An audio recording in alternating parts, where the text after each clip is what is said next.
Hello everyone, this is Dark Journalist. Tonight I have a special interview for you as documentary filmmaker and investigative reporter Millie Weaver of Millennial Millie returns to the show and goes deep on the deep state showdown. Millie will look at how the Mar-a-Lago raid, illegal surveillance, the presidential election, predictive programming, the central bank digital currency, and the push for CIA disclosure of the UFO file are all somehow related to the dramatic period of the brave new world we find ourselves in, and where it's all really leading. Please join us now.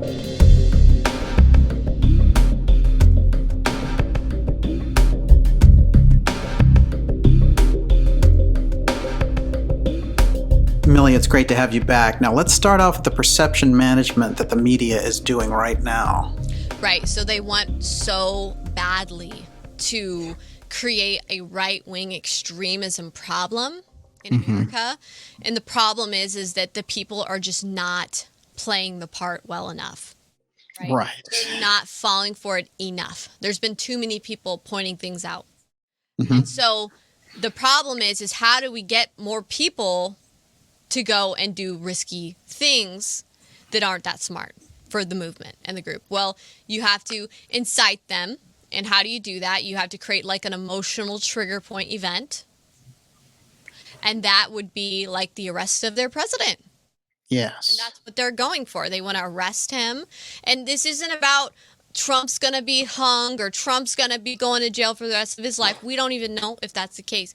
What it's about is inciting radicalism so that when they do that, just like how they did the raid with the FBI, right, on Mar-a-Lago or Mar-a-Lago, right? The point is right after that, the FBI was monitoring all the online social media activity. Interesting. So they were collecting people, monitoring, spying, so that then they can say, look, there's a radical right-wing extremism problem. Because they wanted that instant feedback. It's like a trial balloon. Exactly. Do you, Mar-a-Lago is very unusual. It's still not very well explained, even as it is. And the nature of the documents that were taken out of Mar-a-Lago are still completely unknown, except that they were classified at the highest level. The majority of them were, supposedly. And Trump, the things that he's let out about it was, oh, it's a good thing I declassified them, and I can't believe they did this, it is unprecedented to raid a sitting, ex-president. I mean, it doesn't happen. And, they've had cases with Nixon and Clinton and Reagan who were in, with Iran-Contra and the Lewinsky thing with Clinton and Nixon with Watergate. They were all in very, very deep hot water and never got raided. So this is a whole different level that we're on now on the partisanship. This is the deep state versus the political process. Yes, and this is the weaponization of the justice system against political dissidents, against their political opponents. And so there's that aspect, but then there's also the aspect of, from what I've heard, I have a very verifiable source who actually worked for Reagan's Star Wars program, like helped create it. Oh, wow. So this person has a lot of background in space programs. And so what they had said to me was that there was concern about, what they had heard originally was that there was concern that Trump had taken the biscuit, which I don't know what that means, but it's like code word for something. And it pertaining to nuclear codes or something of that sort, but also that there was some kind of documents pertaining to Space Force and certain space programs. So there was that I had gotten from that source. So we'll see if anything pans out. But at the end of the day, I think we're really not going to fully know until that all becomes disclosed as to what they had. But obviously, we're not going to, if stuff was classified, we're not going to know. And the bottom line is that they're trying to go after President Trump on something where he can actually, when he was president, he could choose to declassify documents. And that's apparently what he had done.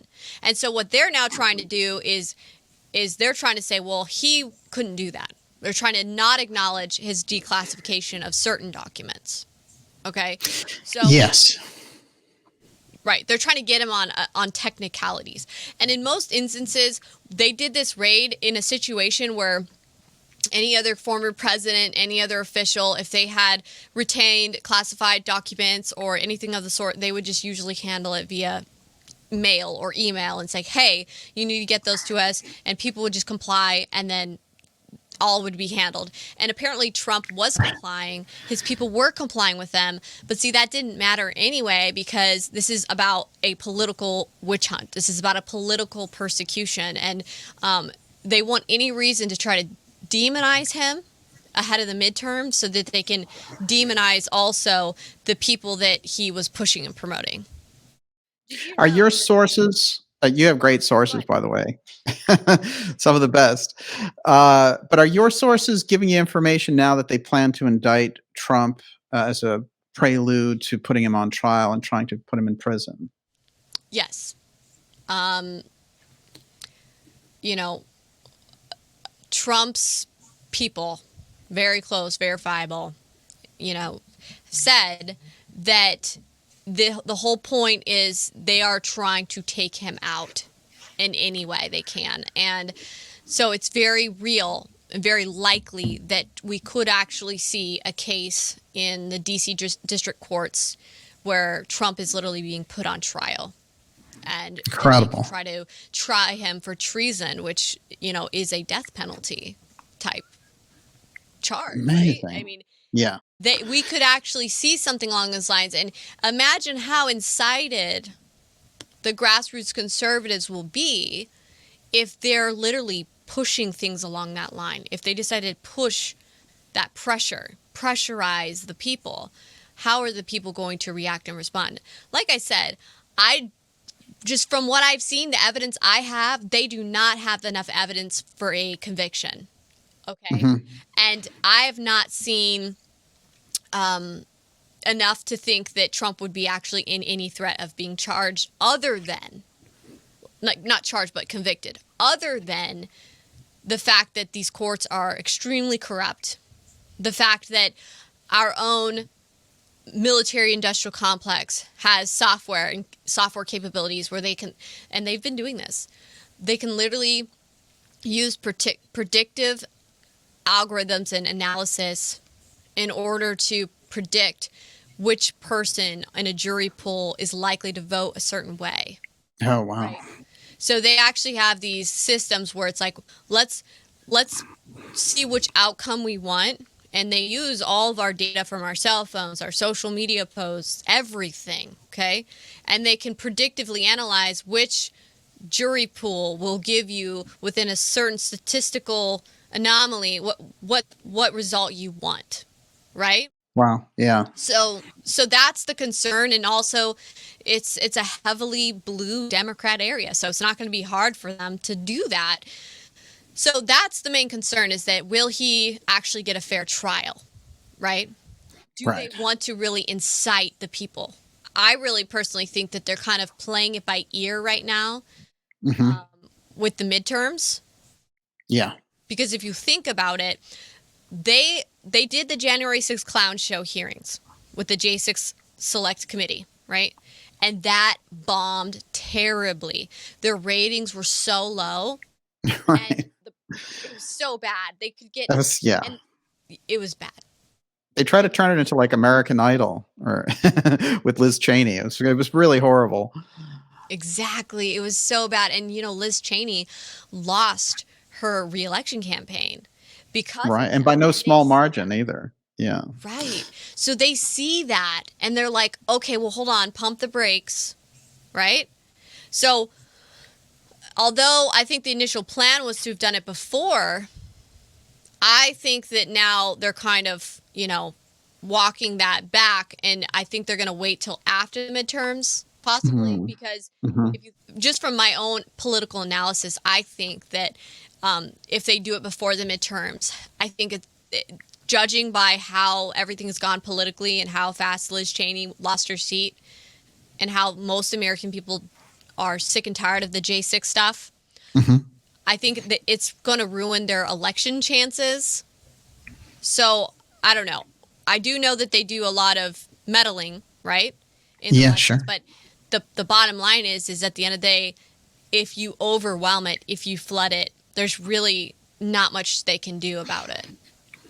So that's Absolutely. the worry. Do you when you look at this and you look at Trump and his viability as a candidate for 2024 with all the things they have going on, of course there's the Georgia legal case, which is a different thing about vote rigging in Georgia.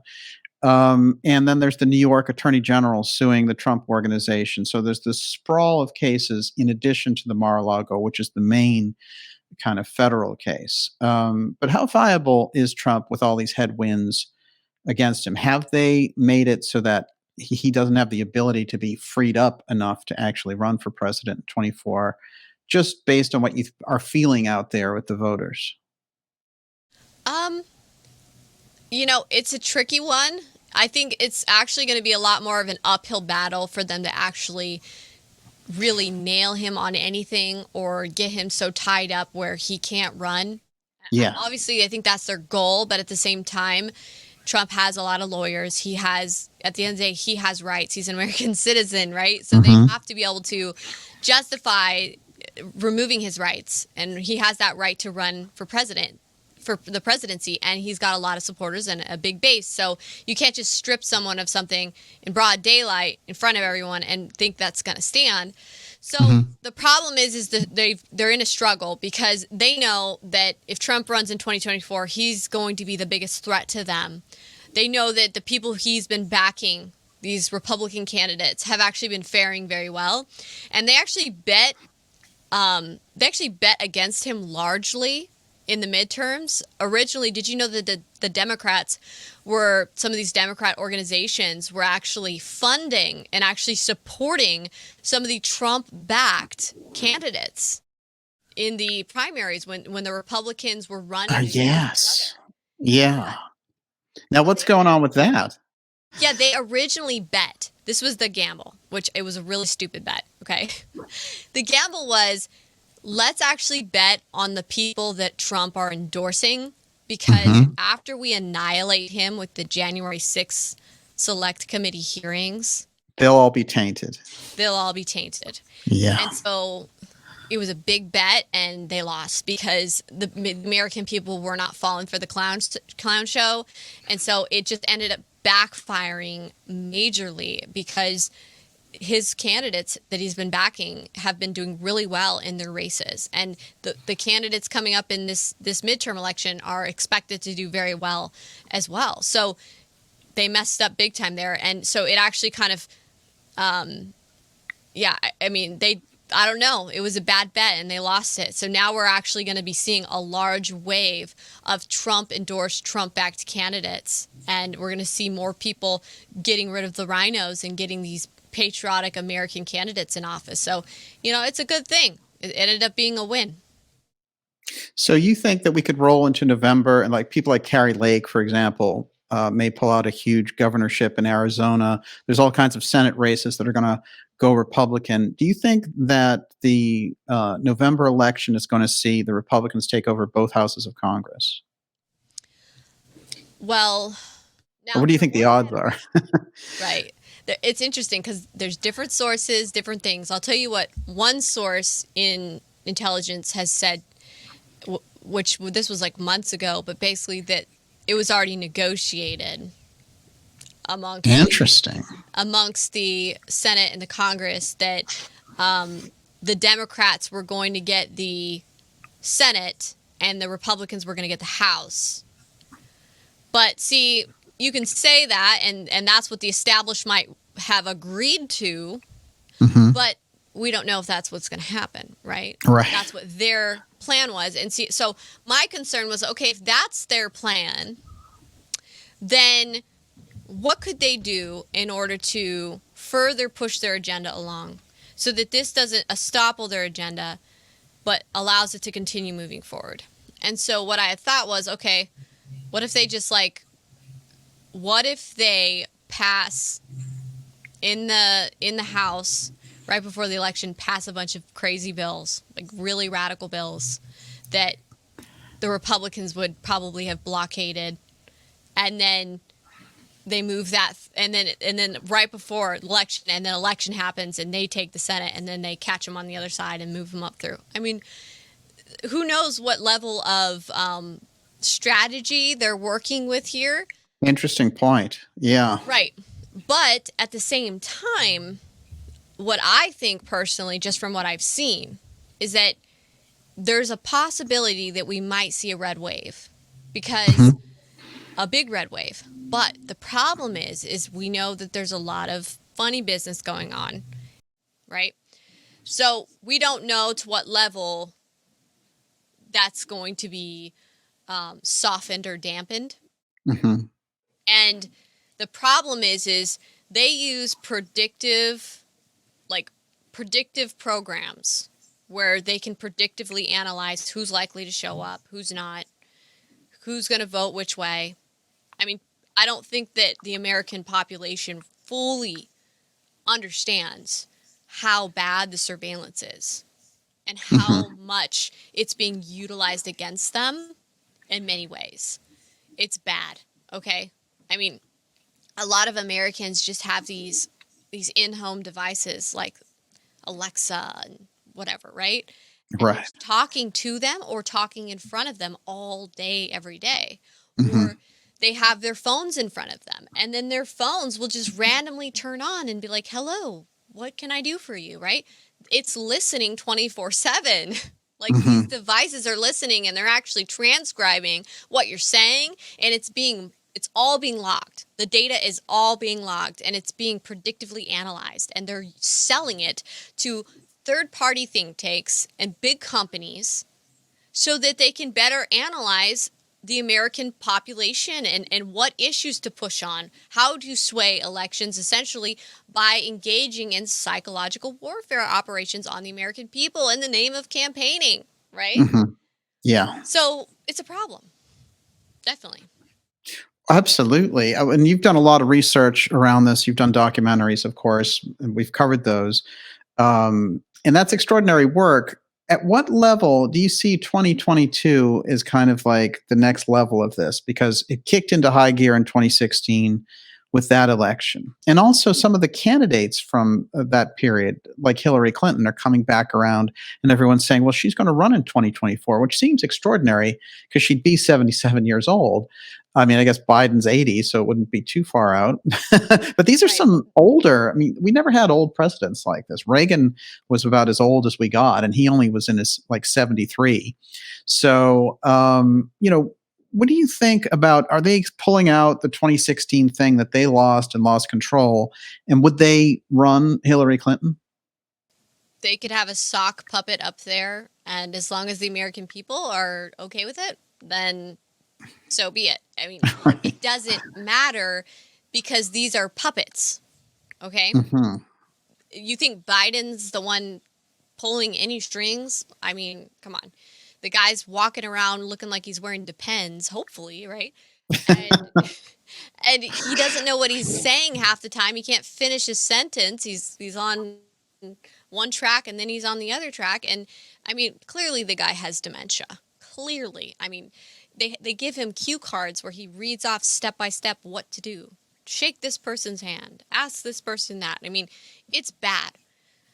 So does it matter if they have Hillary Clinton? She could be rolled up there in a wheelchair or walking with a cane, spouting gibberish, Right. and it wouldn't matter because at the end of the day, the administration, the operatives, the assets, they're the ones who are the ones pulling the strings. Okay, they're pushing the bills, they're pushing for the policies. The executive orders are being written by. You think Biden's writing the executive orders? No. Okay. It's the apparatus around him. He's just the puppet figure. He's the guy who they prop up on a stage and say, oh, how well are let's look at the analytics to see how the American people are viewing him. Do they like that he said, howdy, y'all? Like, I mean, it's that gimmicky. It's that cheesy. It's like, Right. go watch that movie, Wag the Dog, and you'll get some kind of perspective of how Right. bad it is. Yeah, absolutely. Well, we've seen so much of this has been cooked and You know, we had Biden out there looking for a congresswoman who was deceased, right? And they had the PR person saying, "Oh, well, she was top of mind," and they kept just repeating "top of mind" like it was some kind of phrase, like an MK Ultra phrase to get you into a mode where you just forget about what actually happened. Um, when you look out at this, though, it's true that puppet thing is actually very true. But one of the things that's gone on with the Biden administration is they got us involved in this Ukraine Russian war, um, and to the extent and the level $80 billion so far of support and activity, and now there's all this talk about nuclear exchange, and the Biden administration has ordered all these radioactive, you know, sort of prevention pills.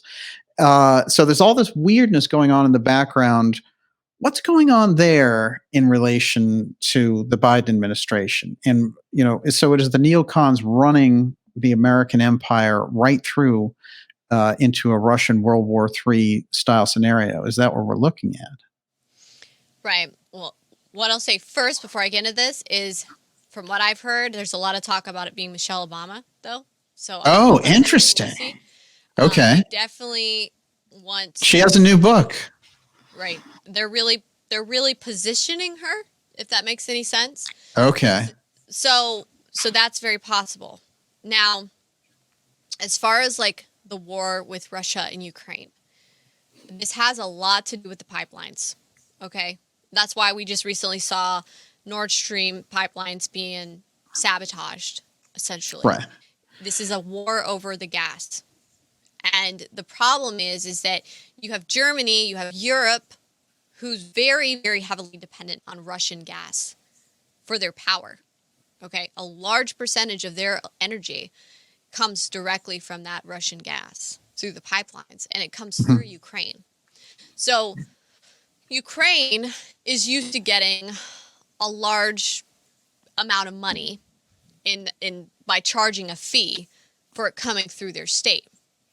And so what's going on here is you have the West battling for Ukraine and you have Russia battling for Ukraine. Russia's very nervous about the West taking over Ukraine for multiple reasons. I can name a couple, being why would they want people who could potentially be their enemies right up on them? It's like with us, what would we want Russia right on, you know, in Cuba, right next door? No, it is. It makes it harder for protecting our country, right? It makes it harder if somebody were to launch nukes or launch missiles, you have less time to respond. Exactly. Next is like I said, fighting over the resource. Russia is heavily dependent on the money from Europe and the money from the West. So the Russian economy relies a lot on that financially, and it could cripple Russia's economy to have that interfered with. So the big problem here with Ukraine is they're in the middle of this pipeline. And so now Russia has been getting its butt handed to it in Ukraine. So Russia's in a very desperate situation, almost like backing a wild animal into a corner. And then here you have the Nord Stream pipelines 1 and 2 being sabotaged. And that was Russia's way of going around Ukraine and going directly through the sea down to Germany to supply gas to Germany. So now that they've sabotaged that, which it could take them quite a while to fix, we don't know how long that's going to take, Russia's going to be even more hostile in wanting to maintain their presence in Ukraine. So things are ramping up, definitely escalating. I think if anyone had a motive to have sabotaged the Nord Stream pipelines, it was definitely Ukraine, definitely the U.S. Okay. Yeah. Yeah. So, yeah, it's ugly, and I know that Putin's been threatening nuclear war. He's been very adamant that this is not a bluff. So take that as you will, but at the same time, Europe thinks that it is a bluff in a way because they know Putin's very dependent on them for money. And so there's that relationship. They like I said, the problem is they've created a very dependent relationship, Russia and Europe. Excellent point. The idea also that he would sabotage his own pipelines makes no sense at all. And I knew that the next day when they had the former CIA directors out there, like Brennan was one of them, and he came out and said, I know, who did the Russia hack, of those pipelines and destroyed them. It was Russia. And I was like, that, where are you getting that from, Why? Mr. MSNBC? Russia could literally just turn off the valve. Good point. They need to sabotage their pipelines. Yeah. The gas flows from Russia to Germany. Mm-hmm. If they wanted it to stop, they would just turn the valve off. Why would they need to sabotage it? But where are they heading then with this process? Like, for example, it escalates. And you're right, it is surprising that Russia's sort of facing some losses on the battlefield. I mean, we get a lot of propaganda coming out of that side of the world. So I don't know how much of that is even true. But let's say that it is true. And you have Zelensky saying, you know what, I think before the Russians use nukes, he came out and made a statement today that we should preemptively take out their ability to do so. And he said, don't wait until they do it and then call them out, but preemptively take out their ability to launch nukes, which is ridiculous and puts us into World War III style footing. We're coming up on the Cuban Missile Crisis 60th anniversary here. We had the same thing, like you just mentioned, Cuba and the Russians placing the missiles in Cuba and us having the blockade and Kennedy managing that whole situation. But, the idea that we'd be in this situation 60 years later and over Ukraine just seems so far flung. So is this just an incredible, gaffe of bad policy on the foreign policy side by Biden? Or is this a plan to engage, as we've seen, the Biden administration has run out nuclear PSAs and things. Do they want a nuclear exchange? I mean, is that the ultimate excuse for them to go into authoritarian mode here in the U.S.? Really, the U.S. has very little business to be involving itself in a proxy war in Ukraine. It doesn't benefit our country. We don't have much business doing that other than claiming that we are some kind of moral virtue signalers that want to go and absolutely themselves.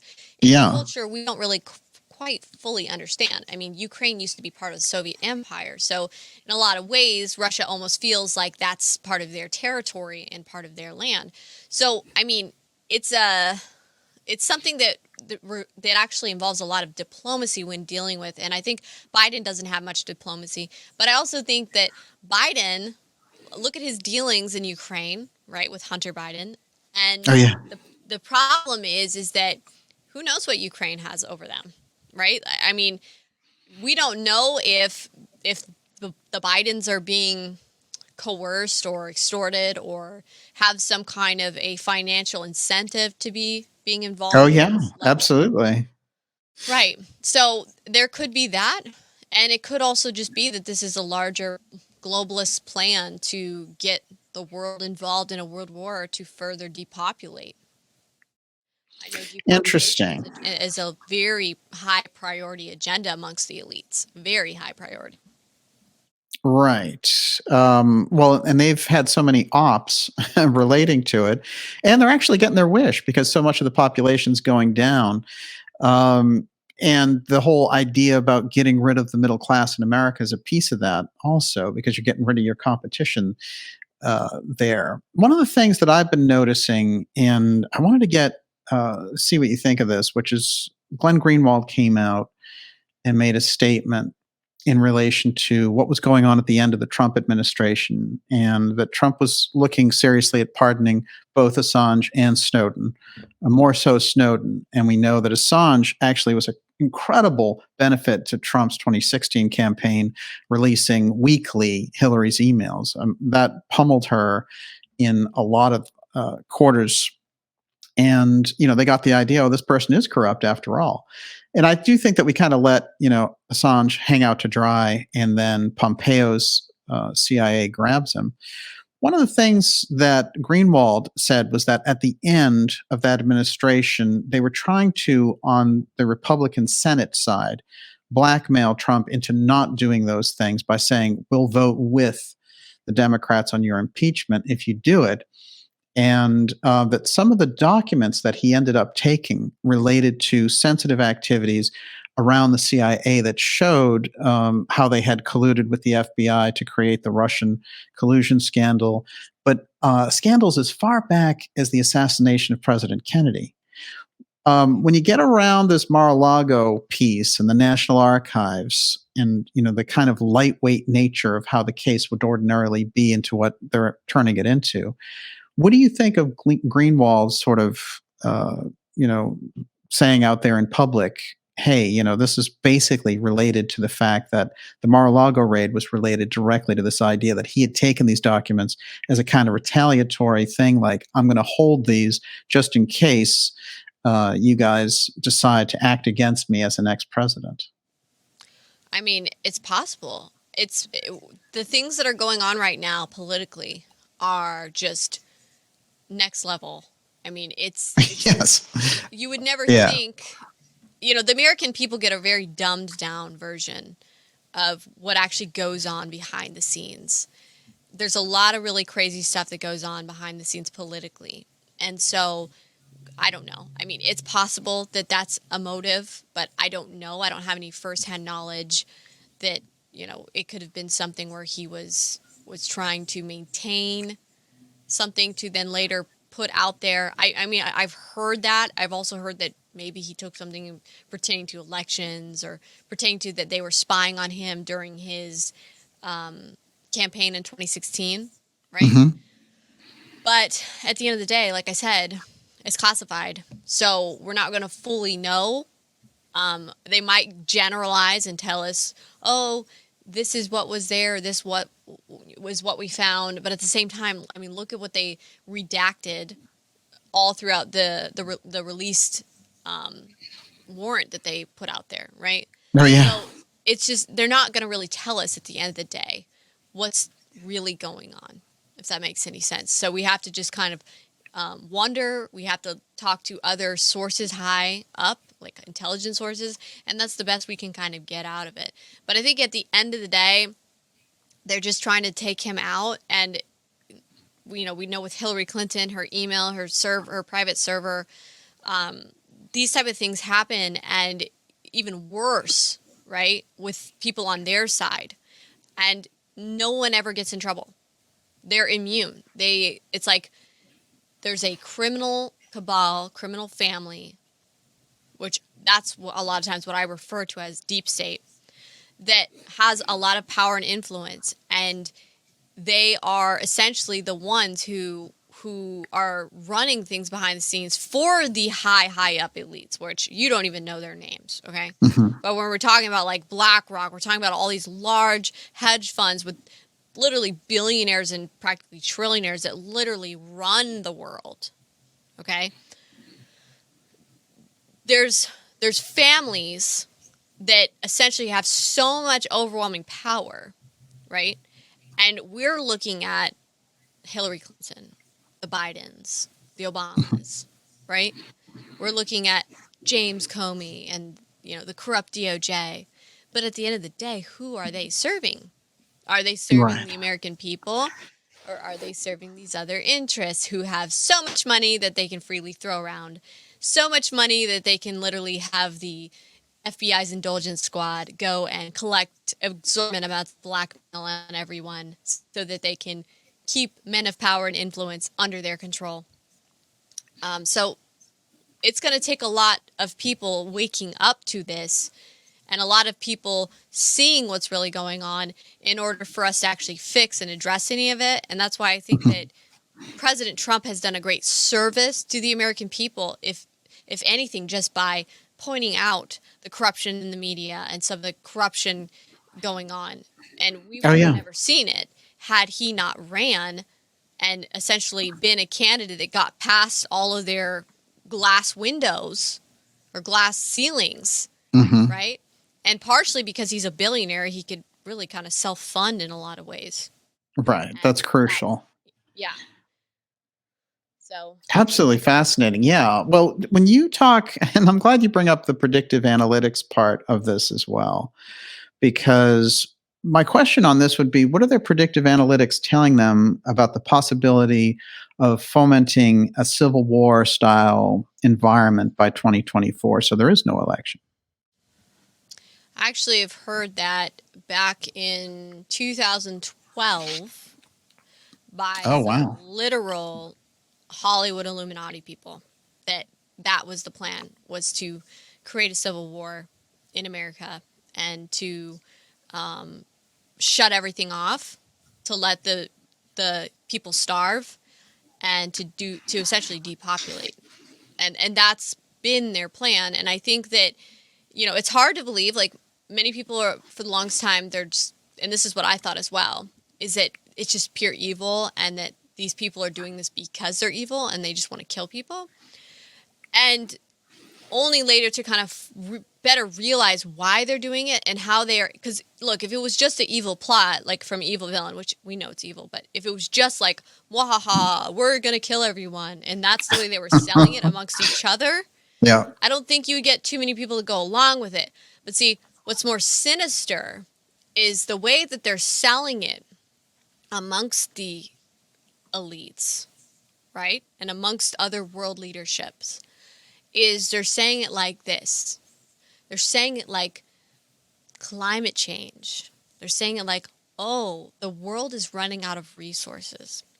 The world is running out of water. Pretty soon, we're not going to have enough drinkable, clean water.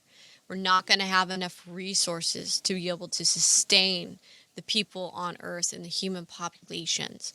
If we don't start rapidly decreasing the entire world population, the global population, people are going to be starving to death in the millions. And we're going to be seeing, and instead of people having a short end of their life, they're going to be just having to go through the long, drawn-out, painful, agonizing death of starvation. So we're going to humanely euthanize people, and they're going to consent to it because they're all going to go run and get in line. Does that make any sense to you? So that's Wow. that's Yeah. the ideology here. Is Incredible. that we're doing it to save the planet. And that's why you have people like Klaus Schwab and all these world leaders, and it's all about climate this, get together. We have the Paris Climate Accord. We have to have, the whole world coming together for climate. Right. Yeah. So that's how volunteer. Yeah, this is it. They want you to volunteer for your own suicide. It makes it easier for them. Right, but see, they're like, we're the world leaders, and if we don't, administer this, and if we don't, handle things, who would, right? And so it's a very elitist mindset where they think they're superior, they think they're smarter, they look down on low IQ people, they think people are useless eaters, and they want to get rid of them. And notice you have like now King Charles or whatever, right? Elizabeth's new, her son, who's now taken over, right? They talk about depopulation. They talk about climate change. He's known as like the climate king, right? Because he's very pro climate change prevention or climate change activism. I mean, these are the same royal families that have said that, you wish you could die and come back as a virus to be a pandemic and wipe people out. Right. So, yeah. That is that kind of groupthink that they have at that level. And the World Economic Forum, a lot of that, they've enlisted the Bill Gates, Bono, all these types of people to spread this idea that it's all about the climate. What's interesting to me is I think it's all right to look at the environmental questions and say this, on the alternative side, we don't have to say everything about the climate is an op, because I believe that these corporations have damaged the environment. And I think nuclear tests have damaged the environment. But I think if they have, hundreds of billions of dollars on their balance sheet that they haven't even reinvested, that they should be the ones to pay for the cleanup of all that stuff, and that the citizens should demand that. So I don't even have an aversion to talking about the environment. If they want a really good environmental talk, if Lloyd Blankfein wants to talk about how he can save Patagonia, great. You know what? Bill Gates can take half of his fortune and probably not even miss it and invest in technologies that would save the environment, and those guys can foot the bill for it instead of channeling down a carbon tax on people who are already stressed out in relation to inflation and all the things and the stoppages that you're talking about. So, in a way, it's almost like that conversation needs to be turned around, because what they have right now is that thing where they're saying, oh, to be responsible, you have to do this. We're the responsible ones. Well, fine. I mean, if they have the accumulated wealth of the world basically at the top 1%, then they'd be the ones who you'd go to fund cleaning up the environment. So it's a weird mindset switch that they've played on us in relation to this. Right. And, there's a problem with the way that the green energy industry is currently right now, in that, a lot of the solutions that these people present are actually false. They're not real solutions. So, oh, right. Yeah. like the wind farms, for example, those are not viable sources of energy. You could never power the entire United States on wind energy. It's just literally impossible. So when you look at how these wind farms have to literally be powered by either gas generators or powered by coal plants to keep the blades turning, because if the blades don't turn, they warp. And if the blades warp, they're useless. Right. So they can only collect the wind energy, for example, when the wind is blowing at a very constant rate. So not even those big bursts or spikes of gusts of wind count. That becomes dirty electricity, and they dump it, and they just count the carbon credits, and they essentially get that green subsidy money with it. But it was nothing. It literally went into the dirt, okay? So the problem is they're pushing all of these green energy solutions, which are not really valid options, because the way they're forming everything is they want everyone to be very dependent on one large power company that people have to pay money to for power. Mm-hmm. Now, if they actually did it on a way of where individually they just sold small home power kits, miniature small wind turbines on a roof, for example, solar panels on a roof, for example, right? You could do it in a way, that way. But the way they're doing it with these large industrial wind farms and whatnot, it literally is useless. But the problem is okay, we don't want to give the people too much energy independence. That's a problem, right? Yeah. Because people, they have to keep everyone in this like slave mode. So we continually keep the cog going and the wheel going for their society and their system that they have. So I think there's been a lot of inventions. There's been so much technology out there that's literally been captured. They go buy up patents. They go capture this new technology, and it's literally, they've created like practically a museum of things that will never be. Unbelievable, yes. Have you heard of that before? Have you heard of the Museum of Things That Will Never Be? Like how they literally have technology that is hidden away that they will never let out, because it would actually create a society where they weren't dependent on the government and dependent on the elites? Oh, there's no question. The whole field around breakthrough energy, I mean, if we want to get into political intrigues around the deaths that we've had around certain families, like the Clintons, for example, the death list around the breakthrough energy with the scientists is a mile long, because they brought forward that technology. We've had it since Tesla, the ability to do it. And I think the problem is Tesla proposed, let's do it, not wireless communications, but wireless beaming of energy. And at first they were like, oh, that's incredible, you can do that. And then they were like, well, wait a minute, that destroys our entire oil paradigm. Forget it and get rid of this guy. So, we've had this backwards situation for over 100 years. So I guess one of the essential problems is that we've denied that stuff exists. And so we're living in the kind of schizophrenic situation where it's like, oh, we're looking around for new energy sources when they've already held them back, through groups like the Central Intelligence Agency. So we have a little bit of a problem here with the wall of secrecy in relation to everyday life. But I guess my question for you about this is, when you look at the environmental question for real, doesn't it seem almost like an artificial thing where they say, well, climate, let's use climate over and over again. Hmm. And these are the same people who are talking about using mini nukes and things like Right. that.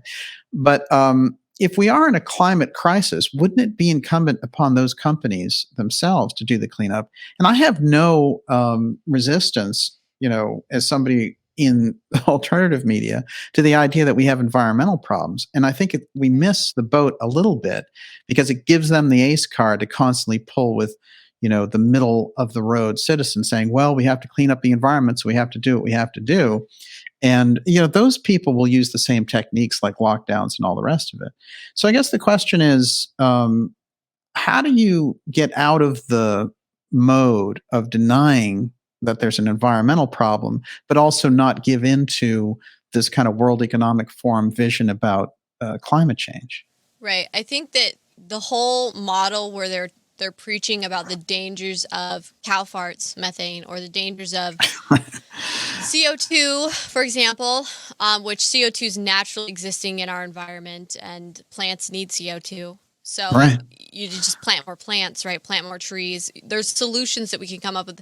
But as far as like companies polluting, I would think that pollution should actually be an issue that conservatives really jump on board with combating. And the reason why I say pollution, I think we have to clarify we're directly talking about pollution. We're not talking about climate change, because there's Right. a lot of fraud in the climate change theories Science. out there Yeah. and science. So if you talk about pollution, right?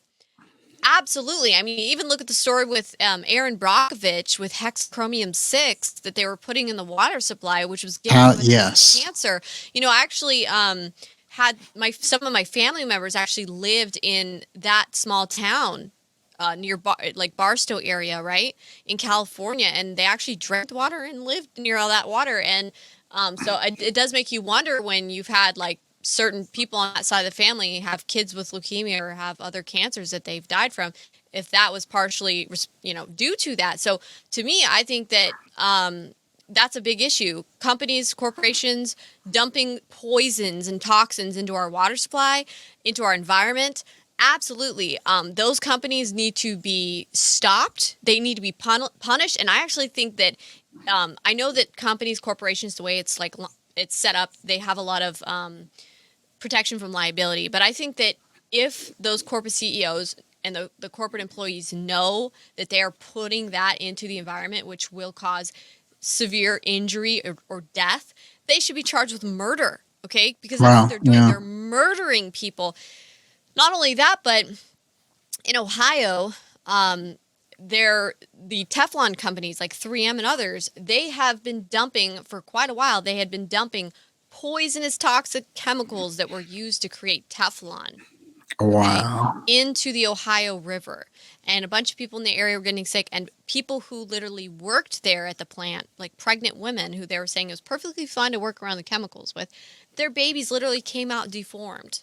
Okay. Unbelievable. And there are adults walking around us today that are completely disfigured and deformed because their parents were exposed to these chemicals, or it was being dumped in the water supply in their area. So clearly there's a problem. Did you know that 3M and this Teflon chemical, I do not remember the name off the top of my head because it was pretty long, but you could look it up, all right? Teflon chemical that was being dumped into the Ohio River by this company out here was literally poisoning the population. There was a big lawsuit over it. They lost Wow. even, but they only had to pay a couple $1 million when they've made billions of dollars. And if you're Unbelievable. using any of these pots and pans with Teflon on it, you're exposing yourself to this poisonous chemical. It's actually said that they've actually tested all the water, all the blood, like in the blood samples of humans now, and all the water, everything, animals. It's been completely chemically, it's been tainted by this chemical. Oh, wow. This chemical is present in everyone's blood. It's present in everyone's water, food, everything, because it has gotten so bad. And what they've actually done was they had to test in order to get samples to do studies, right? They couldn't find any groups of people that didn't have it in their system, so they actually had to go get military blood samples from like the 70s or 60s or something to even find blood that didn't have it in it. It's that Wow. bad. So I'm fully on board with you as far as we definitely should be addressing pollution. We're being they are polluting us, polluting our bodies, polluting our minds with chemicals, right? In the water supplies, such as fluoride, chlorine, Hmm. right? Yeah. Mostly fluoride. That's the big one right there, which is it messes with your thyroid, messes with your pituitary gland. The chemicals on our food supply, the endocrine disruptors that they're spraying all over our crops and our food with pesticides, the heavy metals that they're literally poisoning our food supplies with, right? You think Incredible. you're being safe. You're like, oh, I'm just going to go eat the organic food at the store. You don't even know if those organic food brands are tainting their food with heavy metals. There have been Yeah. lawsuits because some of these heavy metal, these food companies were putting heavy metals in baby food.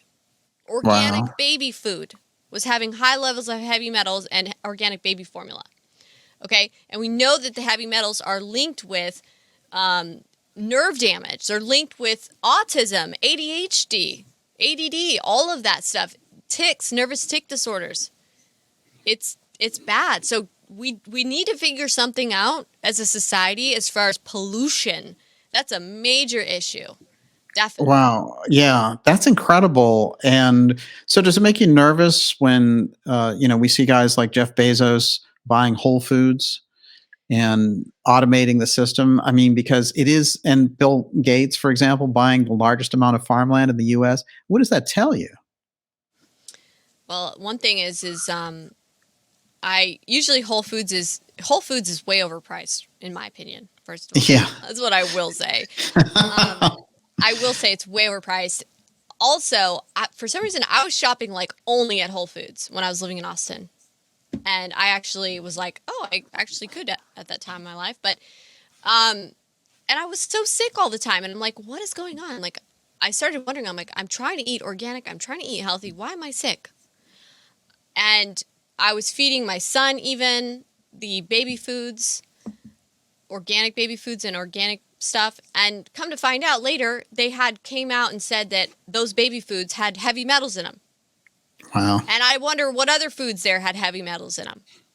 And I'm thinking, okay, so you're not getting us on the endocrine disruptors, you're not getting us on the chemical pesticides, so then you're just going to poison us with heavy metals?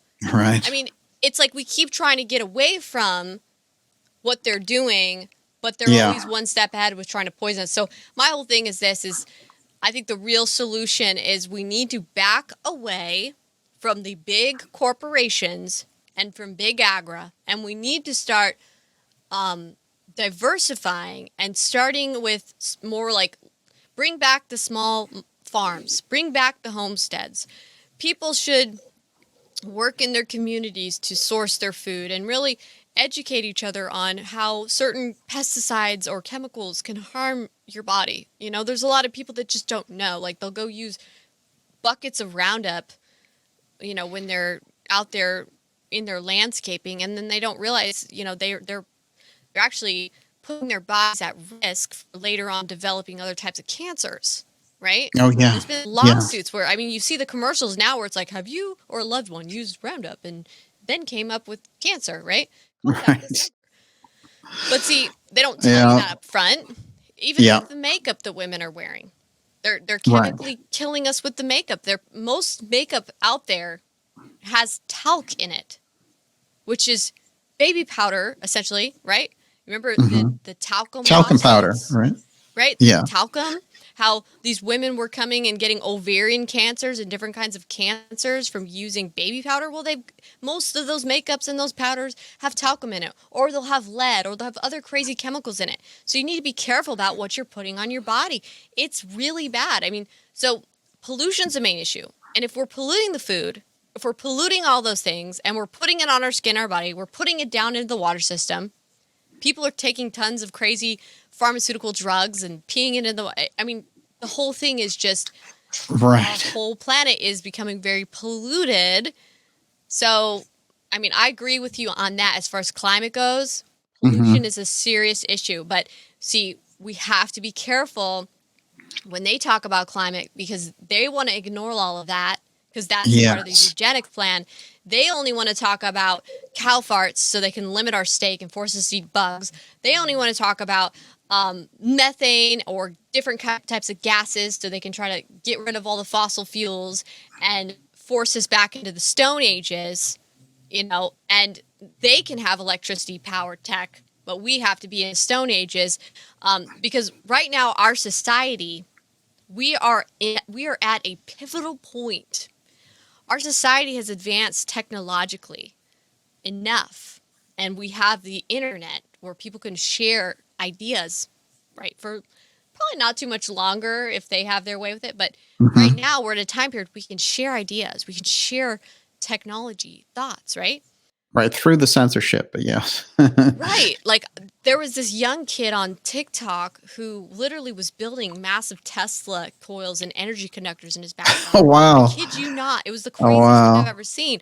And they banned him, of course, after not too long. But Unbelievable. what's happening is too many people are getting their hands on information and technology. And, like, as a society, we're going to get past a point of no return where the elites have a hard time controlling us and keeping this technology that's Mhm. in the Museum of Technology, things that will never be, right? Right. They're trying to, what happens when all the people start having videos going viral of all this new technology and these things, and the population's going to want that. And they're going to be like, Mhm. why can't we have that instead of this? We can have free energy. Why do we have to pay for energy? We can get it free. Exactly. And the problem is they don't want us to get to that point. So they got to Mhm. start shutting it down and putting us back into, uh, living in a more modest way, and, Right. kind of put us back to the Stone Ages in a little bit of Yeah. ways so that they can reel it all back in. Because they have to control us, and they control us through resources, and energy is a big key one. So, Do you wow, that's really true. And that decentralization thing is what's necessary, especially around food. I mean, you can't get closer to survival than food. It's so essential. For them to just go in with this takeover is absurd. And you have countries that used to be 100% self-sufficient, like Haiti and other places, and they import all their food, which is absurd. One of the things I want to ask you, and it relates to all this, is we're hearing so much about biometrics, et cetera, and the way that they're integrating this into the human being and making us cyborgs and AI and stuff. Part of that is the central bank digital currency, which we're hearing all these announcements about. And Powell came out and made some comments about it and said, well, the CBDC that we put out next year is not going to have an anonymity, which means we'll know when you go in, what you're buying, how much money you have, and who it goes to, and all the rest. So that's the end of money anonymity. Um, how dangerous is this system that's coming in with the CBDC? And have they tricked us by allowing us to develop things like Bitcoin and stuff to get used to that system? And then here comes the CBDC to kind of centralize all that, get rid of the Bitcoin thing. The tests are over, and now you have one world currency, and it's just digital. yeah, they definitely are trying to move us onto a one world currency, a digital currency where everything's tracked and monitored. Where, I mean, they could shut off your card at any moment, or they could limit you Right. from just buying certain things at any moment. They've been talking a lot about creating, which I know the Biden administration has already started on. They've already made a rule where they're making the federal companies essentially have to comply and have to start moving towards having a carbon footprint tracker. So many people don't know that the US government is actually one of the largest employers. Okay, and Right. it's a very, like, basically a lot of people work for the US government. Does that make sense? Hmm. There's a lot of Yes. people, and they, I mean, even more now after they just are going to hire 87,000 new IRS agents, but Yeah. Oh, a yeah. lot of people work for the US government. And so what they're All doing right. is all those governmental agencies are now having to comply with this new system because Biden did an executive order where they're having to start tracking their carbon footprint. And that means essentially kind of migrating onto the ESG system where they are literally going to be calculating their carbon footprint down to each employee's travel and commute back and forth to work, right? So they're going to be finding out where each of their employees live, for example, and tracking this person goes to and from work every day. What emissions, what carbon footprint is our company generating, along with all the other things, waste and whatnot that they're creating. And they all have to be compliant with this.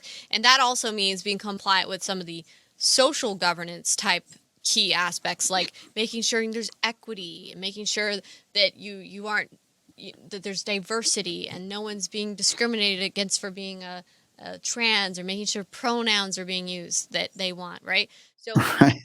the whole thing with they're implementing it on a federal level right now. They don't necessarily have laws or regulations yet to try to force private companies and businesses to do that. But the way they're trying to do that to private corporations and businesses is through ESG. And that's something they're really pushing toward. And the banking system is going to play a large role in that, where they're essentially processors, Visa, MasterCard, all that banking apparatus is going to be really pressuring corporations to be in line with ESG. And ESG, if you don't know, that's environmental social governance system. Mm-hmm. So they have to have certain environmentalist aspects of their company, like I said, their carbon credits, tracking their Right. carbon footprint, making sure they're not polluting the environment or doing anything that these environmental police or whatever would flag. And a lot of the problem with the ESG system is that it's going to be based on opinion. So you're going to have these like ESG officials going into corporations and businesses and writing what they think your ESG rating is. And Right. so, I mean, they've done studies where someone goes in and 3 different people went in and rated Tesla on the ESG ratings, and his ratings varied from like 5 stars to 1 star, depending on the person. Right. So to me, it just seems like it's going to be abused. It's going to be a racket. It's just going to be a way to try to stifle the economy, slow down growth.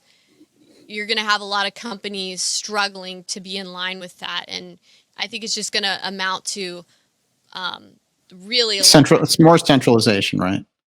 More centralization, but also, like, imagine this. Not only are they going to be pressuring corporations to be in league and in line with the ESG system, they're going to be pressuring people and individuals as well. And they've already been developing carbon footprint tracking apps and other things along that line for people so that people can track their carbon footprint. And it's not even going to be that, but they'll be tracking your carbon footprint because there's so much surveillance on your phones, on your devices. Every single purchase that you make is tracked and monitored. Like when you swipe your card at the store, Visa or MasterCard or Discover, they are actually getting that data and they actually use it for whatever they want to use it for.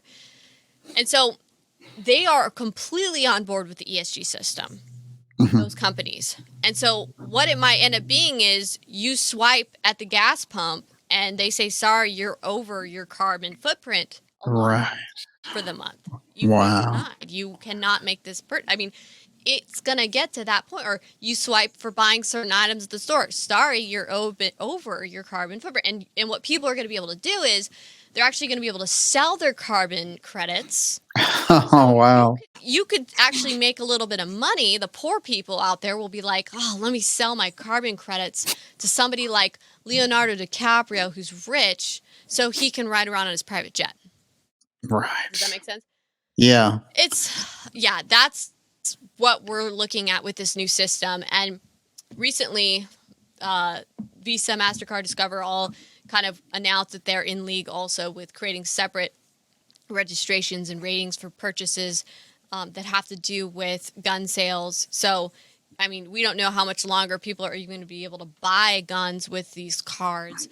And the reason why they want to kind of get us off from cash is they want us also used to having this luxury of just using a card and using electronic payments, that we then kind of phase out cash before we realize how much we wish we had it back, right? Yes.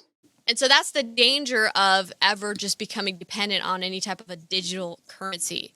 All those are tracked. They could shut you down from accessing at any time. And it won't be the bank. It'll be the processors. It'll be, like I said, Visa saying, sorry, we will not process that for you. The bank will Amazing. say, sorry, there's nothing we can do, right? Right. The bank will say, sorry, we have limits now that you can only take so much money out in one day or whatever. Give me that. That's fascinating, and I agree with you 100%. That's exactly where it's headed. You know, if they don't want you to have pizza or fill up your gas tank, you won't have pizza or fill up your gas tank. Um, but how does that relate to what they've done in China with the social credit score and what they're trying to bring over here? That's also related to it, because if your rating goes down, your ability to buy things goes down. It's all intermeshed. So you would have several things, kind of like you'd still have your credit scores, like with FICO and whatever else, right? You just have another thing, like what's my ESG rating, and the companies are going to be looking at that. What's my social credit score rating? What's my carbon footprint at? I mean, people are just going to be monitoring these things to make sure that they're not being denied loans because they have a bad ESG rating. Right? Hmm. Like, oh, I don't want to get denied a mortgage, or I don't want to get denied a car loan because I have a bad carbon footprint ESG rating. Oh, wow. Okay, that's where it's going. So we have some serious problems on our hand. I mean, this is where they want to take it, and this is where it's going to go if we don't stop them from doing that. And this is large in part, I'm telling you right now, Daniel, this is large in part why we have created QUX, right? Which I've talked Right. to you many times about, because Yeah. we've like figured out this. How is that going? It's actually going really good. And we Excellent. actually have we've created our token system, right?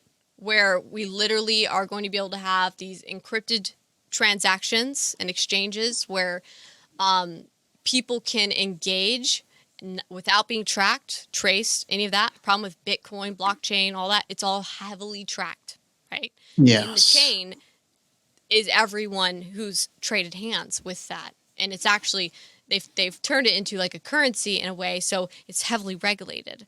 With what we're doing, it's not a currency, okay? So it's just a means of exchange in essence, in that it's like a way to essentially engage in private transactions, if that makes sense. Yes. And so that's fantastic. And, you know, when I think about it, I guess I can't let you out of this interview without asking you about Elon Musk and all the weirdness that's been going on with him.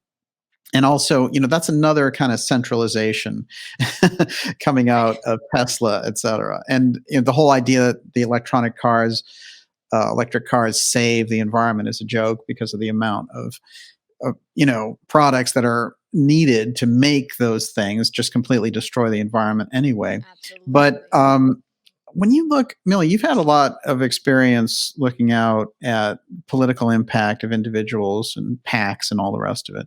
When you see someone who's consolidated as the richest man in America and in the world, this guy and his company and the way that it's been put forward is kind of like a Howard Hughes situation. Mhm. And now his impact is throughout these different conflicts. Like, you know, he shows up in the Ukraine war with Starlink, offering them free internet, you know, if the Russians take their internet out. And then recently that process got slightly reversed. And of course, there's the whole Twitter buyout thing. But the process got reversed recently when he went forward and said, you know, here's my solution to the Ukraine war, give some of the Ukraine to the Russians, etc. And then you had the Chinese media beating up on this guy. You had the Ukraine foreign ministry threatening him. Um, you know, what do you think is going on there in relation to Musk and what they're trying to do? You know, my own sort of supposition is that they were trying to create a space president, basically. But there's something unusual with him playing in the middle of all these diplomatic pieces in a way that, say, someone like Bezos doesn't. What do you think is happening? Right. I think that Elon Musk, he's a very wealthy man. Obviously, we know there are other billionaires out there, but why aren't they speaking out? Why aren't they doing anything, right? Yeah. I think it's that Elon is clearly, he's part of the establishment, but at the same time, he's like a golden boy, golden child because of all the work he's doing with with his Tesla and with SpaceX. And so they're kind of like, he can get away with a little bit more. And he does in a lot of ways. But I think that, what he's doing, saying, oh, split it up with, Ukraine. I think that he's just trying to speak his own political mind and come up with solutions. But as far as saying, oh, hey, I'll offer you Starlink, I think that's just purely him being a businessman and thinking, hey, I could offer them a service and they'll probably want it and they'll pay it. You pay for it. I mean, I think that's just purely capitalism and him wanting to make money and profit, which nothing wrong with that. But I think that at the end of the day, yeah, it is interesting this role that Elon Musk plays. See, all along when I saw Elon wanting to purchase Twitter, everyone like initially just started palm fronting him, like especially people on the conservative right-wing side. They're like, "Oh, Elon, wow, he's saving the day. He's gonna buy Twitter, and that's gonna make everything better." Right. But see, I noticed the timing of it, and that's what was key. Is the timing? It was right when Trump was launching his True Social. Yes. So I think that it was strategic in that he could take a lot of the steam out of True Social. A lot of people started saying, oh, well, we don't even need Trump's True Social because Elon Musk is just going to give us all our freedom back on Twitter. All the while, people were still being banned. They were still being censored. So in such a time when it would have been seen economically and strategically from like a business perspective as a very beneficial time for True Social, here True Social was having to deal with Elon Musk now coming in and saying, I'm going to save the day. But that will be months out. That will be months out, right? And then at the last minute, he backs out of the deal. But at the same time, he backed out of the deal for valid reasons. He backed out of the deal because of the bots. The large bot activity on Twitter. Why? Because that's what's going on with social media. Anyone can create these accounts. So what happens is you have the way social media was created, it was created to be used for IOs, for intelligence operations, for psychological warfare operations. Anyone can go on there and create an account, which allows for them to create bot farms. They have these bot farms. They could essentially target individuals and dogpile them to sway political opinion, make stuff trend. Half the stuff you see trending on Twitter is artificial because all you have to do is get a bunch of bots to go start tweeting with the same word in it, and it boosts it to the top. So, of course, Twitter has a bunch of bots on Twitter because it's just the name of the game. And so even if Twitter wants to purge these bots, and if they didn't want them there, they wouldn't be able to do much about it. They'd be continually having to purge the bots because the way their system was set up, it didn't allow for any barriers to prevent the bot activity, if that makes any sense. So I think the problem that Elon Musk was seeing is, and I think it's not just with Twitter, when you have somebody wanting to invest in something, you want to see real organic activity, and you want to think that a lot of that you're seeing is organic activity. When you see that a lot of it's actually inorganic, well, that actually cuts down your ability to monetize with advertisements. And so you have advertisements seeing that, oh, a lot of these views are not actually real views, or they're inorganic views. Are they essentially getting, gypped, or are they getting ripped off, right? So that's a problem. And I do find it interesting, though, around that time period, I was really talking a lot on social media, and I put out a video on QUX about how QUX is a bot-free zone. And literally the way the system is set up, it's impossible for there to be bots inside QUX. And really pushing heavily on, look, they got to rise above having the bots, okay? Because I don't think many people like having bots. Like, even when you see them in the chats, it's usually them saying derogatory things, disgusting things. I mean, just really annoying and aggravating people in the chats anyway. I know I get a lot of my people complaining oftentimes on my YouTube channel to be like, moderate the bots out of here better. Right. You know, like, people complain to me. I'm like, oh, okay, it's my channel. I probably should. But, you know, people don't like to deal with bots. And it's even worse when you realize that you have the military industrial complex literally with basement dwelling think tanks, people running these common operational pictures and dashboards where they literally are managing a whole farm of bots to attack people, break people down psychologically. That's when that's a problem, right? So I don't blame Musk for wanting to back out, but I also think that there's no way he didn't know. Come on. There's no way he didn't know, but that's a good excuse to back out at that time period.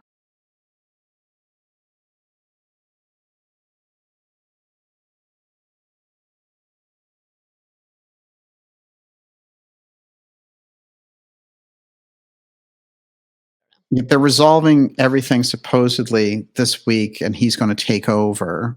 That's where it's at, supposedly. It is a weird case. There's no question about it. Other wild card, the UFO file, which, you know, I love to cover. And you were nice enough to share some of your very interesting stories around that last time. What I want to ask you is, when you see the media and the government promoting the UFO file aspect, how does that sit with you as someone who knows how much the media is manipulated? Because we know if they didn't want the UFO thing getting out, it wouldn't, like it didn't for 70 years. Where are we with their manipulation on the UFO file, and just, you know, having like Marco Rubio and, you know, people as different as Kirsten Gillibrand now heading up the U.S. government UFO office and things of this nature? Does that make you uneasy at all? I mean, I've heard about like Project Bluebeam and all these other things where, you know, they could try to fake something and Yes. into their agenda. I think that would be hard to do. Mm-hmm. But at the same time, what I will say pertaining to UFOs or UFO file, one thing I have found bizarre in my career in journalism, I've met a lot of influenceable, like I've met a lot of people who are high up, either in intelligence or just positions of status, okay? Like high up people. And what I have noticed is like all of them are like, when you talk about the whole alien subject, they all seem to have some kind of story. And, you know, when you hear people who are reputable journalists working for, you know, big name media companies, and they're like, oh yeah, you know, there's UFO technology on this Air Force base or on this, you know, when you hear that, and it's like, okay, well, this is not just some tinfoil hat person sitting in a camper somewhere saying these things, that he saw a sparkly thing in the sky. Yeah. These are like people high up in intelligence that are saying these things. So what I will say is there's definitely something to it. There's definitely something there. What exactly it is, that's another story, right? I mean, but when you hear all that talk, you can't deny that that there's definitely something going on, if that makes sense. Well, that's really interesting. If you could ask your source who gave you that information around Space Force being part of the Mar-a-Lago trove of documents, I'd be curious, since that person's aware of aerospace, if they think there's anything relating to the UFO file in those documents. Because yeah, space program stuff.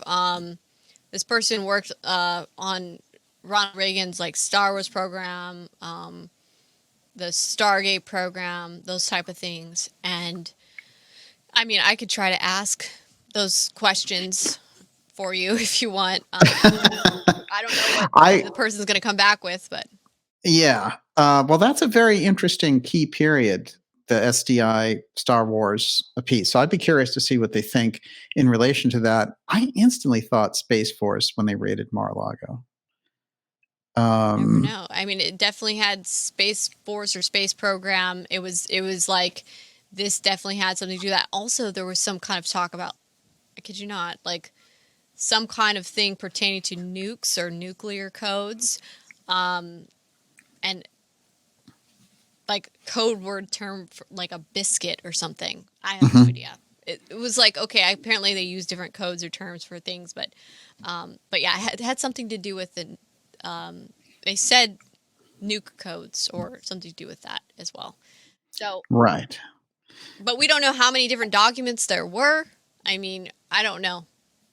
Well, when you hear that they searched Melania's wardrobe, obviously that's a very unusual process, you know, and they're thinking whatever it is so confidential that they grabbed his napkins. So From what this I've isn't. heard, the safe was empty. Oh yeah, yes. So what I also find interesting is, now I had also heard, now this is a different source. I had also heard from a different source that the tip off, because remember it was a source close that tipped off, right? Yes. That might have actually been an operation, essentially, to get them to jump the gun and fall kind of flat, which would kind of, I mean, I think if that was the case, that was genius, because if they're sitting here with their empty hands and they're like, we can't make a charge on the raid we just did, and we spent hours and hours all day long searching for things, and we don't really have enough to go on for anything, then, and all we have are these classified documents that he already declassified. So you think it's a false lead? They have a problem. Yeah. And it also becomes harder to then just subsequently do an indictment. But who knows? I mean, who knows what's going on? Well, Honestly, when you think about, I hear all these things from very, credible, intelligent sources, but at the end of the day, I think a lot of times things are so compartmentalized, you don't know what's really going on. yeah, absolutely. What we do know is that they risked raiding an ex-president and setting a precedent for going after former presidents, which is kind of remarkable to do this. As I said, it's never been done in history before. So for me, the reasons would be on the level of what you're talking about. It's either a nuclear thing or it's related to something like the UFO file, which is so deep in the wall of secrecy that they would have to perform an extraordinary action. And they could have been lured in there. I think that's an interesting bit of information, because they could have been lured in there and created this whole scenario and overplayed their hand just to fall flat. It's possible. And it's weird. I've tried to sort that out. You have some guys out there like Robert Barnes, doing his law thing and saying, well, they totally don't have a case. And then you have a guy like Napolitano who knows Trump. And, he's had a kind of an up and down relationship with him. But he says that the legal team behind Trump, needs to get on this and really defend him because he's in a lot of hot water. So it's hard to say. Somewhere the truth is somewhere in the middle. But what we know is it's so extraordinary for them to go and raid a president. It just doesn't happen, even under extraordinary circumstances. I would say it's not somewhere in the middle, because, like I said, I talk directly with Trump's people. Okay. And from what I've heard, it's not a question of indictment. It's a question of when. Wow. So, and not because, like I said, I don't think it's necessarily that they don't have a case. Yes, Robert Barnes is correct in that they don't have a case. But like I said, they don't need a case. Right. They just need an indictment. And that's like anyone can indict. They can indict a ham sandwich. Like, that is the saying. Okay, you can indict a ham sandwich. You don't have to prove someone's guilt to get an indictment. It just has to be some kind of like a reason to believe or something very loose in general to get that indictment. And you don't actually have to present any evidence or any thing you have that would support that person's innocence or defense. So it's an indictment. When they submit paperwork for an indictment, it's completely one-sided, and it's just we have reason to believe or we have enough cause, and then they can get that indictment. And I saw it happened with me, right? It can happen with a lot of people. You can indict a ham sandwich, and so That's true. You've been through it. I've been through it. You had your own phony raid. Exactly. So they can get that indictment for sure. And there's a lot of paranoia, about. I also think it's because I want to say something really bad, but then because it popped into mind, but then I just go for it. Can't talk about that yet. Oh no! Shoot. But pertaining to spying programs, okay. I think that the deep state might be pretty paranoid that people working alongside Trump may have information and stuff pertaining to spying programs that would incriminate large in part them big time.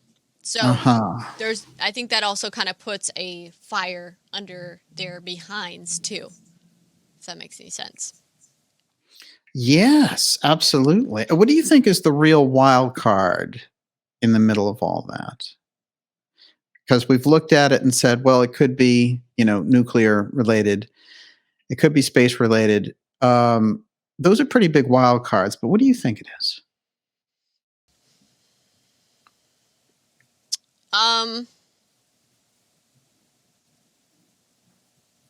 Honestly, I've heard different things from different sources, and I don't want to make any assumptions of what I know it is or anything, but I can say I think that it's possibly something to do with the space programs. That's what I think. Just based on what I've been hearing.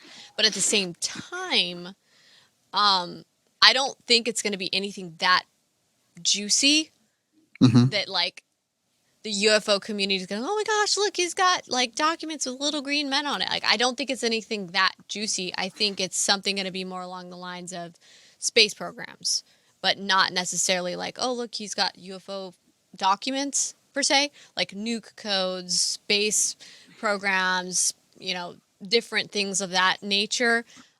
Secret space programs. Right. Yeah. Yeah. So I think something along those lines, definitely. Incredible. Millie, it's great to see you. Absolutely fascinating.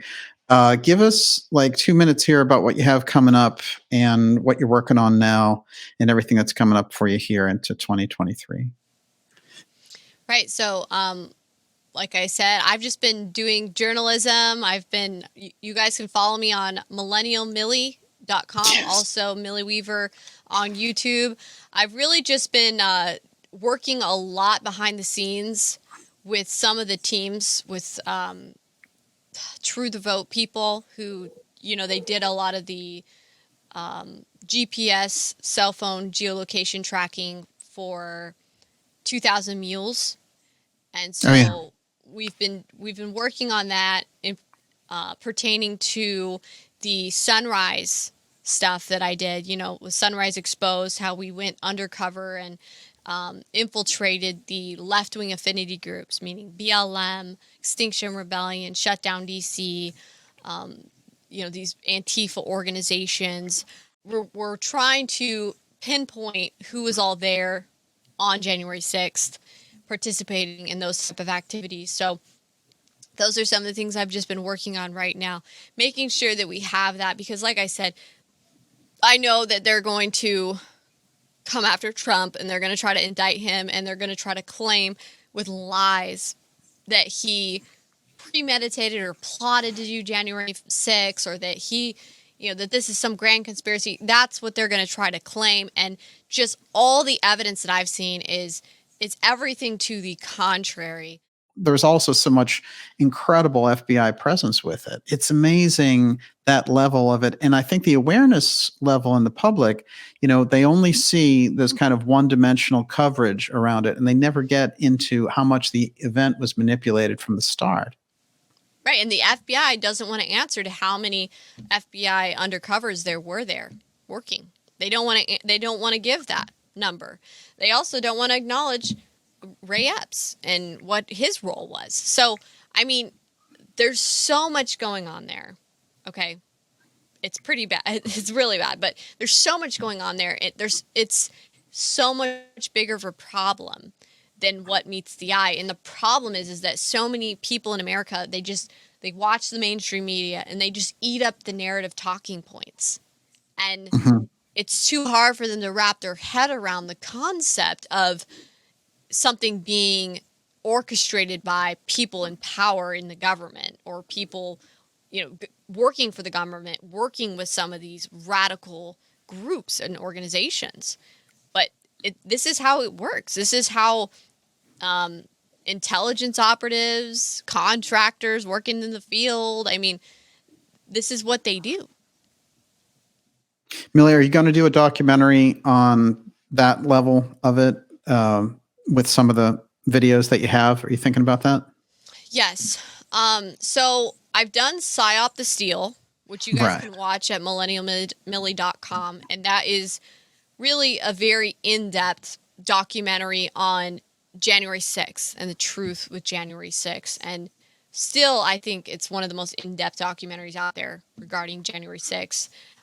Back in February 2021, I was the first person coming out talking about the FBI's involvement in January 6th and these groups. And so that at that time period no one was talking about that. And it was very controversial for me to have said that, yeah, there's a lot of FBI involvement. A lot of these groups, right-wing groups, have FBI handlers, or the FBI have run COINTELPRO ops on them, and they've fully taken them over. And saying that in that film was a big deal. And then only later, it was in the summer that Tucker Carlson and Revolver came out with that piece where they had proven that there was these certain people in FBI and their involvement. And so now that's really kind of taken off, and we know what they're up to, we know what they're doing, and we have to be careful because they want to try to infiltrate our movements, our organizations, get people compromised, and then get those people to compromise their fellow members, or get people caught up, essentially, so that they can use these groups for their own means. So those patriot groups, it's not a very united picture. There is a lot of fragmentation, and that's intentional because the kind of provocateurs that get allowed in and play the groups off against each other, you start to see people and you're like, oh, you're on this conservative thing, but there's a lot of weird activities that come out in relation to what they're doing, and you say, well, that's not very consistent with what you were trying to do. So is that fracturing a big problem? Yeah, I think that right now we're actually seeing a lot of that. And I noticed a lot of that really ramping up even after 2020, where it was just, people get inside these groups. And I saw that kind of firsthand with some of the groups that were doing a lot of the investigations with the election integrity activities and groups that were trying to get to the bottom of what happened with 2020, and just seeing how people get in there, squeeze themselves into different groups and positions, and then say, oh, don't talk to that person, they're bad. And then you have that happening on the other side. Don't talk to that person, they're bad. And so right now we have all this infighting division. I saw it really kind of originate there, but it's now like trickled down and fomented into the entire conservative grassroots movement, where so many people are infighting and pointing fingers at each other. And I think that's large in part because we realize fundamentally that there is a problem with infiltration. We realize that there are some people amongst us who are wolves in sheep's clothing, but it becomes the fog of war. And pretty soon, you can't tell who's good and who's bad, Oh, and you're just confused. And yeah. so I think that's what's happening. There's a lot of people out there that are just really confused right now, and I think that's large in part because there's a lot of intelligence assets in here stirring things up and, causing the division. Well, you have a great level of awareness yourself dealing with this, and you've been through and dealt with a lot of those players. So I think you'll have an excellent sense going forward. It's because I guess it gets intuitive after a while who's up to no good. Yeah, and so I always tell people, like, we need to stop just, relying on the person, if that makes any sense. Like, too many people start to almost become like cult followers of a particular person or whatever, and then you've got this cult versus that cult, right? And then they're just battling each other over whose person is good or bad, and it's like, okay, let's pay attention to the information, because Mm-hmm. no one is going to be right every single time. First of all, that's what I will say. No one's going to be right every single time. Every good journalist out there at one point in their life or another is probably going to have to do a retraction, okay? So let's focus on the information instead of the person, and that should be what's key here. If something's valid, look at that validity. See, when you write off an entire person because someone said they're bad, you might actually miss that some of the information that they actually put out was key, and you don't want to overlook that, and you need that to put the picture together. So if you have all these assets coming into the scene and the movement, and they're actually creating division by saying, don't talk to that person, they're bad. Don't talk to that person, they're bad, right? Don't listen to them, they're bad. What you're actually doing is you're actually compartmentalizing everything. You're sequestering information that might be key, and you're not allowing people to come together and form the big picture of what's really happening. So don't listen to people saying, oh, don't listen to them, or don't talk to them, or don't look at what they're putting out, or don't look at, because that is part of an information operation. That's part of an operation to compartmentalize and sequester the truth from you. If we want to know what everyone has to say, we want to know what everyone's information is, and then we can put the full picture together, and we can sort the wheat from the chaff. Do you understand? Yeah. Yeah. Excellent point. Right. And that's basically how to get the best type of information. And walling people off, and that censorship, it takes place in so many different places, on social media, in the media and everywhere else. You don't want that kind of thing in a movement that's supposed to be all about openness. So I 100% agree with you. And I think that you have that vantage point again, you've been through it. Quick prediction, and I'll put you on the spot politically just this one last time. 2024, who do you see facing off for president, and who would win? Okay, so as far as people running in the Republican... Yes. Okay, so running against Trump, we might see DeSantis. Yeah. Although, from what I've heard, some people around him, political strategists, have pretty much advised him against it, because it might end up really hurting him politically, whereas he might benefit better from just holding back in 2024. He's young enough to wait, right? Right. Yeah. He could wait, and he's doing such a great job in Florida, and Florida really needs him now, especially after Hurricane Ian. So I think strategically it would be smarter for DeSantis to hold back and wait for 2028 and then get Trump's endorsement. But we could see him run. We also, from what I've heard, Liz Cheney is going to try to but That's great. But 0.01% of the vote, right? Yeah, that's it. Yeah, it's not going to be pretty for her. I hope she does so bad. Just for entertainment value, that debate is going to be lit. Okay. Maybe we could talk about some of her dad's crimes. So that's a good idea. There you go. That's what I'm saying. Like, Trump would just smash her. Like, he would destroy her on the debate stage. So please do run, Liz Cheney. Please do, because I want to see that. I think it's going to end up being Trump, honestly, unless they can take him out. If they take him out successfully, we might see somebody else. I think that they're kind of they're keeping DeSantis there on the side as almost like a backup. That's what I think. I've also heard of Donald Trump Jr. people talking about that. I don't know. Really? I don't know. That's interesting. Okay. But that might be something even later down the road. And then there's who's going to run in the Biden spot, essentially. Yes. See, that's a tricky one, because the Democrats, I think that Joe Biden is not going to be able to live through a 2024. Like, I don't think that his health is going to allow for it. Absolutely. I mean, the man is just crumbling, and I think that right now they're kind of just kid gloving him like crazy and dealing with it. And I think for them it's a little bit of an embarrassment, because he has all these horrible gaffes, and it just allows for a lot of people to point out and laugh at him. I mean, I think for them, they're going to try to go with somebody more like Michelle Obama.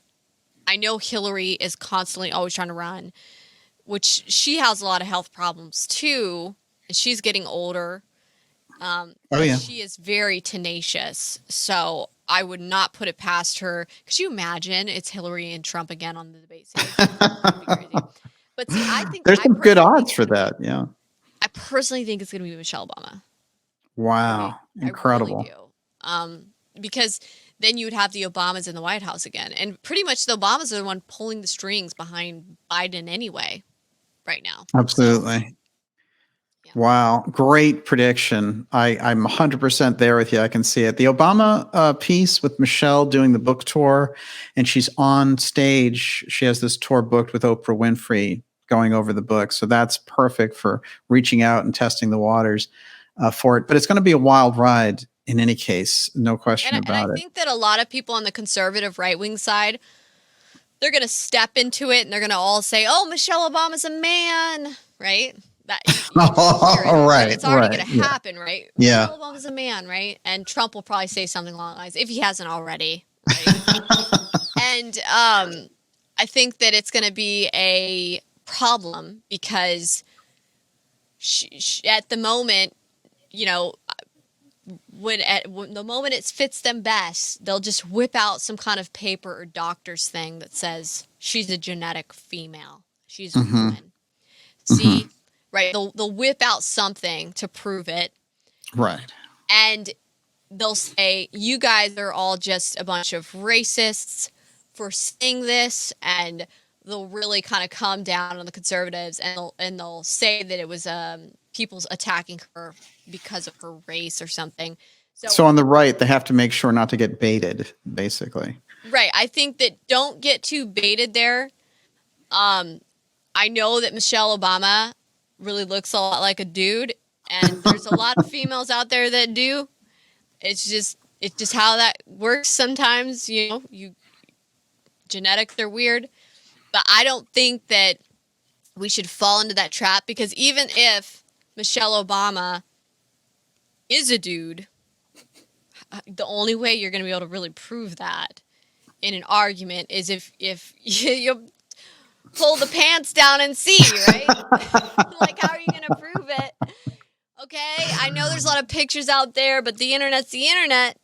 So as far as arguments go and debate strategy goes, she can come out there and, I'm a woman, look, see, da-da-da, right? And as far as the Democrat base goes, I think a lot of them are going to fully just unite around her and be like, yeah, how dare you? And, I think it's going to help their cause. Honestly, I do. I think it's going to help their cause. And I think that they'll kind of position it as the big, bad, bully, mean conservatives versus us, the people who are empathetic and virtue signal.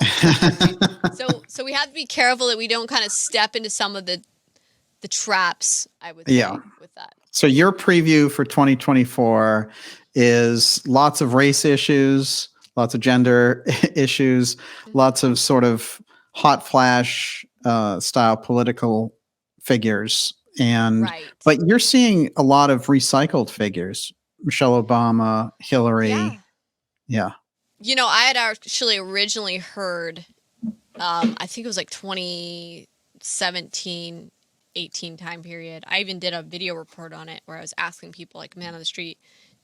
But I had originally heard that it was going to be Biden, Michelle, like, so another Biden Obama, right? But they couldn't get Michelle to run. She didn't want to at the time, and so they went with Kamala. So um, I Who's been think a though, disaster. Yeah. yeah, Kamala's been pretty bad, but I think Biden's been even worse. Yeah. So from their standpoint, I think Biden's more of an embarrassment by far than Kamala because of the Biden family dramas, the diary, the laptop, the gaffes. It's been bad, right? Yeah. They're like, get Yeah. this guy out of here. We need something else. And um, so, yeah, they would love to play up a bunch of race issues against Trump if Trump runs in 2024. They would love to play on that division in America and talk about Charlottesville. And, I think that's what they're kind of going for Do you think 2024. the economy or the border will be the issue that will take the Democrats down in 2024? I think the economy. So, what the conservative strong point is the economy, because while Trump was in office, while they had their policies in effect, the economy was doing amazingly, really as a result of those policies, large in part. Yeah. And as soon as Biden gets in, he shuts down the gas production largely.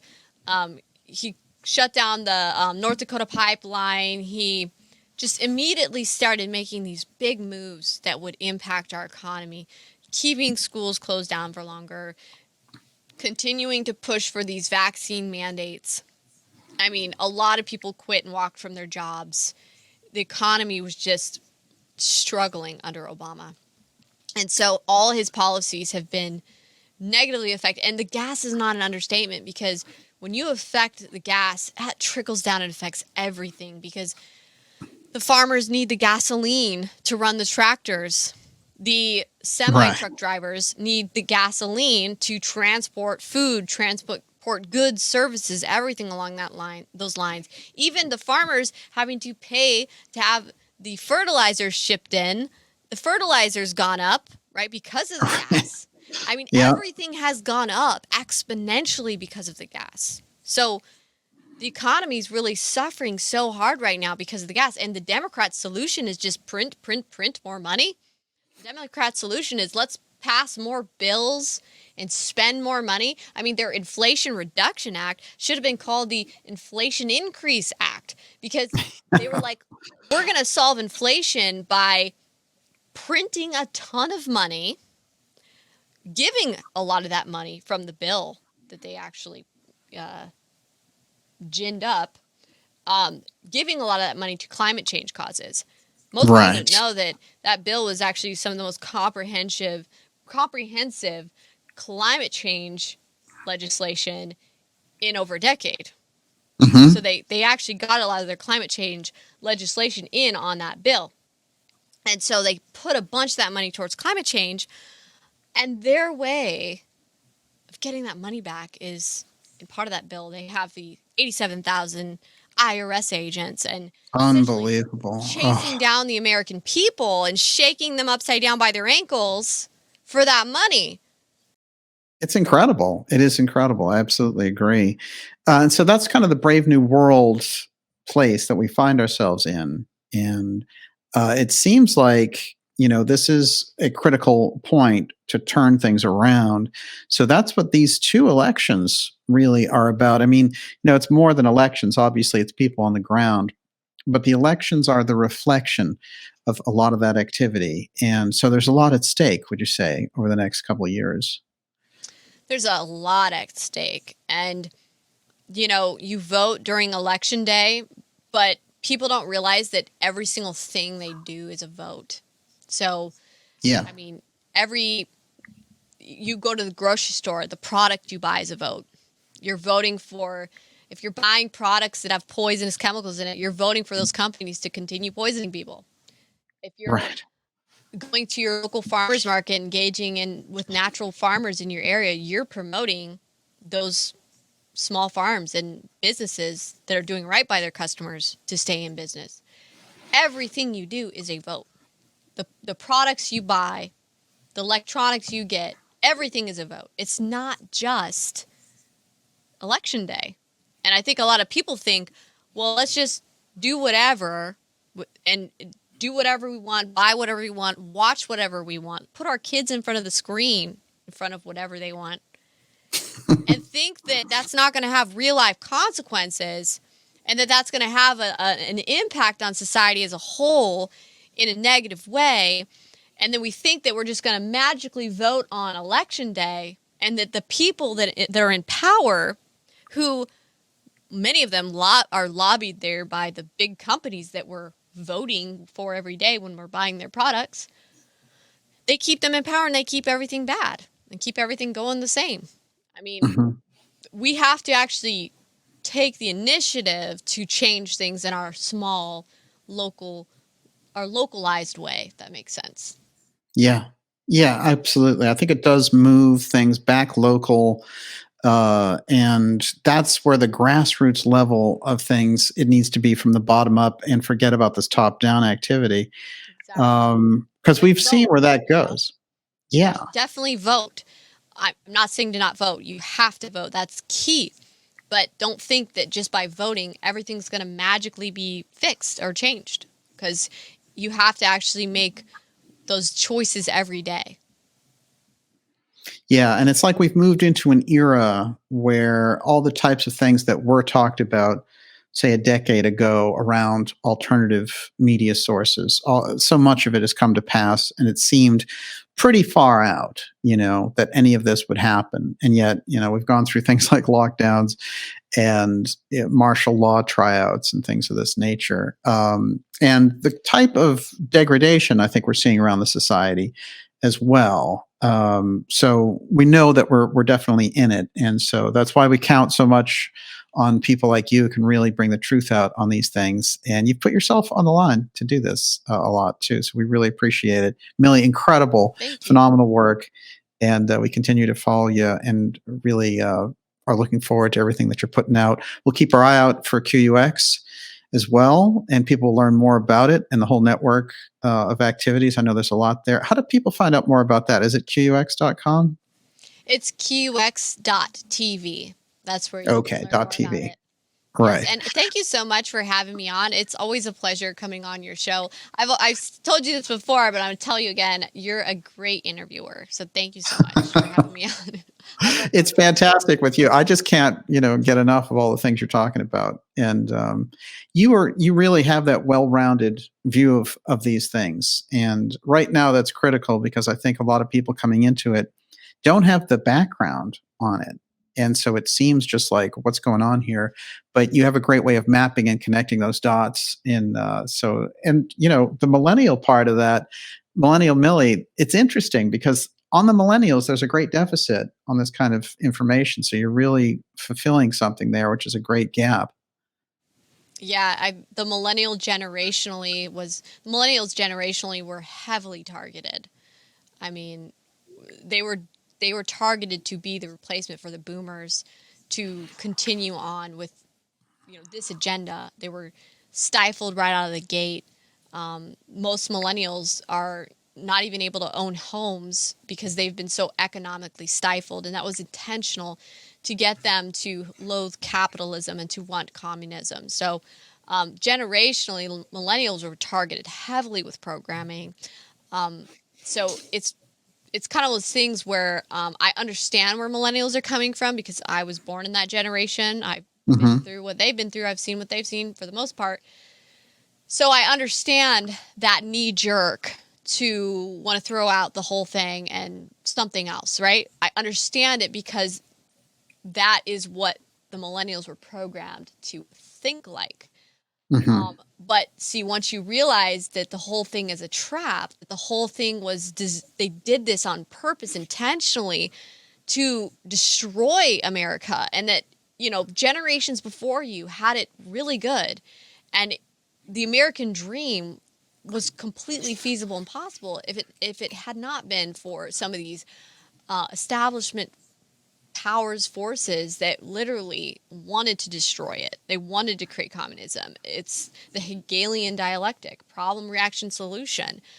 They wanted you to go that route. So I think that's kind of the issue in having to try to break through to most millennials, and then tell them that while they're all kind of suffering economically.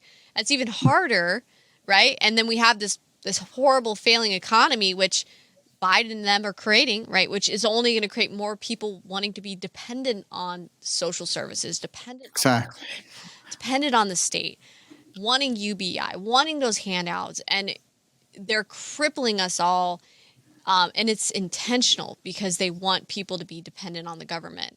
So it's you have to break through from all of that conditioning to the millennials, which is a challenge to do. So I'm up for a challenge, and that's what I've been trying to do. So you guys can find out more about it at millennialmillie.com.